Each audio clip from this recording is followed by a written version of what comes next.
Hello and welcome to the Baylor Law Clinical and Pro Bono Programs Overview. I'm Josh Borderud, and I appreciate y'all watching this video and learning a little bit about what we do here at Baylor Law to serve the community. But this is our overview slide. There are some aspirational goals as professionals, as legal professionals, set out by both our federal and statewide governing bodies. The American Bar Association's Model Rule 6.1 about voluntary pro bono service says every lawyer has a professional responsibility to provide legal services to those unable to pay. A lawyer should aspire to render at least 50 hours of pro bono publico legal services per year. Also, our statewide Texas Lawyers Creed, those of you who will be licensed in Texas will have to swear to this creed. Says, I am responsible to assure that all persons have access to competent representation, regardless of wealth or position in life, and I commit myself to an adequate and effective pro bono program. The late Justice Ruth Bader Ginsburg said lawyers have a license to practice law, a monopoly on certain services, but for that privilege and status, lawyers have an obligation to provide legal services to those without the wherewithal to pay. And those are all kind of the aspirational directives of our licensing or governing bodies over our profession. But there's also kind of a selfish component. What can doing pro bono do for you personally and professionally? Well, you may be familiar with the halo effect, but those doing good work, you can have your reputation enhanced in the community by being seen doing good work. You can definitely build your network in the bar, working alongside other pro bono attorneys who you wouldn't otherwise encounter in your daily practice. You definitely can grow your legal skill set by venturing into areas of law that you don't normally venture into. And of course, there's a health and wellness benefit for serving others, which is the feeling of giving back and the feeling of doing good. Those are just a few of the benefits for you in doing this work, in addition to it being good and required of us. The Baylor Law Pro Bono Program is a self-directed, self-reporting pro bono program. And there are two major categories. One is law-related service, meaning things that relate to the legal system. And there's some examples there, including all that we do here under the Baylor Law umbrella. And then there's community service that's not necessarily law-related, but is beneficial to the community. And there's some examples there as well. And in our program, you can begin as soon as you start at Baylor Law. You can begin working in the pro bono program. What you do is you record your hours that you've worked regularly in Bear Tracks. For the work you've done at Baylor Law, with the exception of Adoption Day, for the most part, we will enter your hours for you.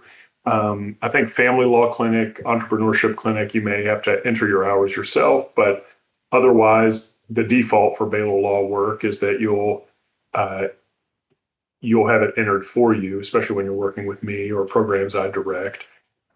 Your hours are capped at 25 total for community service hours and for work done when not enrolled in at least 5 hours of course credit. So those are areas we want you to do primarily law-related work, and we'd like you to do it while you're enrolled in at least 5 hours of course credit. And so that's why there's a cap in those two areas. If you work over the summer on pro bono work and work 200 hours for free, in some law-related area, but you haven't been enrolled in 5 hours of classes during the summer, then you could only get 25 total hours for that. Also, work that you do that is for academic credit, like the first 90 hours of an externship, or for disciplinary purposes, if you're on probation or working off a traffic ticket, or if you're being paid for it, generally does not count as pro bono work, unless it is a stipend given for an access to justice program. In your third year at the Student Award Ceremony, we recognize students who have participated in the program, and those who have accumulated 50 hours or more total over their 3 years will be given pro bono honors. And those 100 hours or more will be deemed pro bono champions And those with 150 hours or more will be named public interest fellows and recognized at graduation as a public interest fellow. Here's some opportunities to do pro bono work during law school. Obviously, working in our legal clinics counts toward that. Working in adoption day or the People's Law School, we also have a day of service that often happens in the fall or winter quarter. Greater Waco Legal Services is a great local legal aid entity to get involved with. Court-appointed special advocates of McLennan County, CASA, as it's known, where you'd serve as a guardian ad litem in court proceedings representing children's best interests who are in the foster care system.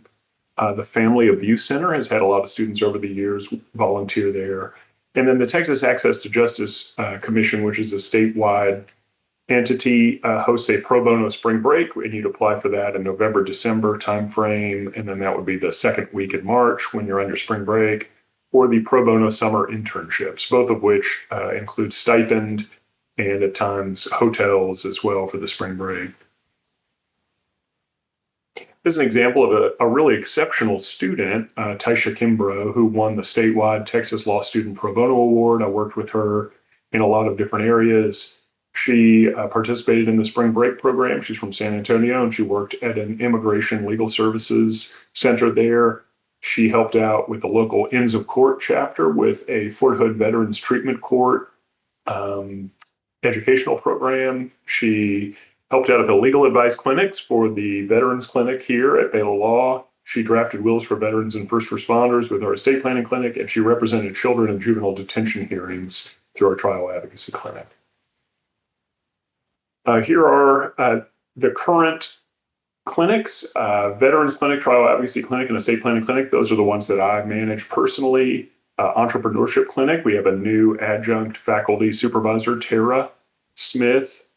We have the Intellectual Property Law Clinic, and that is managed by Professor Connie Nichols, and then the Family Law Clinic, which is managed by Professor Stephanie Tang. So see those individuals if you're interested in working in their clinics.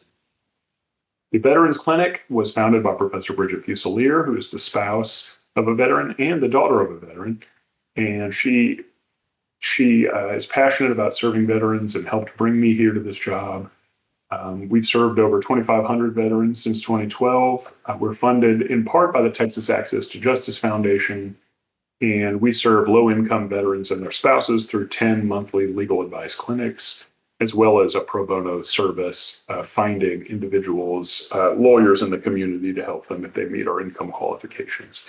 For students, this means that one Friday a month from September through June, we operate a 3-hour legal advice clinic at the Heart of Texas Veterans One Stop. We usually have about 10 student volunteers and about 5 attorney volunteers from the community. And law students do that kind of preliminary interviewing of the clients, and then the lawyers will provide guidance and legal advice. For our estate planning clinic, we have students who have taken trust in estates, get their supervised practice card that we help them obtain. And Professor Featherson and me review those wills, and students draft the wills based on forms we provide for veterans and first responders, and they have a chance to witness the will here, as you see the student pictured with this couple. And we've done getting on 600 wills for veterans and first responders since 2016. The Trial Advocacy Clinic, these are juvenile detention hearings where we are the court-appointed attorney for children who are brought into juvenile detention at their initial or their first hearing that they have before a judge. So students get their supervised practice card under my supervision. We've represented almost 800 children since 2017 by appointment of the court. And that's a pretty fun activity as well. Here is our contact information. Feel free to call me Josh. I don't give out grades. I am a faculty member, but these are volunteer programs for you to get involved in. And then Rachel Russell is our legal clinics coordinator. Feel free to reach out to her with any questions you may have about our pro bono program. Feel free to follow us on the gram at Baylor Law Pro Bono, and we look forward to working with you. Welcome everyone to the Baylor Law family. I'm Professor Connie Nichols, and I am the director of the Intellectual Property Law Clinic here at Baylor. I'm so excited to talk to each of you about the opportunity that you have with the Intellectual Property Law Clinic here at Baylor. It's unique because it is truly a clinic. We run it and operate it year-round. In the clinic, you will get the opportunity to gain hands-on experience filing trademarks, copyright, and patents. What's really unique about our clinic is that it's licensed by the U.S. Patent and Trademark Office. As a result, you will receive a limited license to practice before the USPTO, thus giving you valuable hands-on experience while in law school. I do hope each of you consider the opportunities that you had and come see me about the intellectual property law clinic at Baylor. Thank you. I look forward to seeing you all. Hi, everyone, and welcome to Baylor Law School. So glad you guys are all here. My name is Professor Page. You'll probably encounter me in your second or third year. I am a professor that teaches upper-level business transactions courses such as venture capital, mergers and acquisitions, and securities regulation. And today I wanted to tell you a little bit about the Entrepreneurship Clinic, which is a clinical opportunity for those interested in business transactions.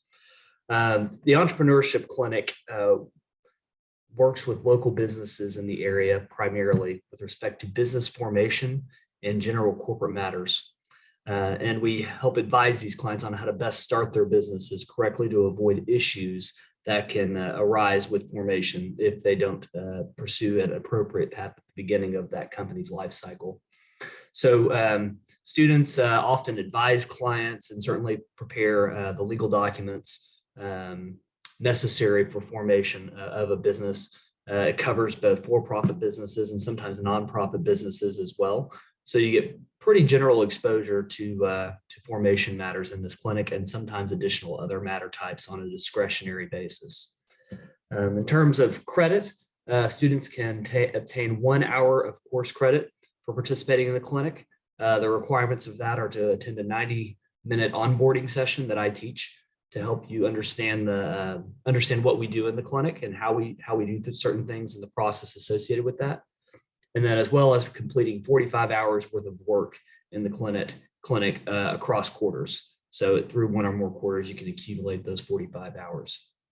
If you have any questions about this or business transaction matters courses generally, feel free to reach out to me anytime. My email is Allen, ALLEN _Page, PAGE @Baylor.edu. Thank you. And again, congratulations on being here, and I look forward to meeting you.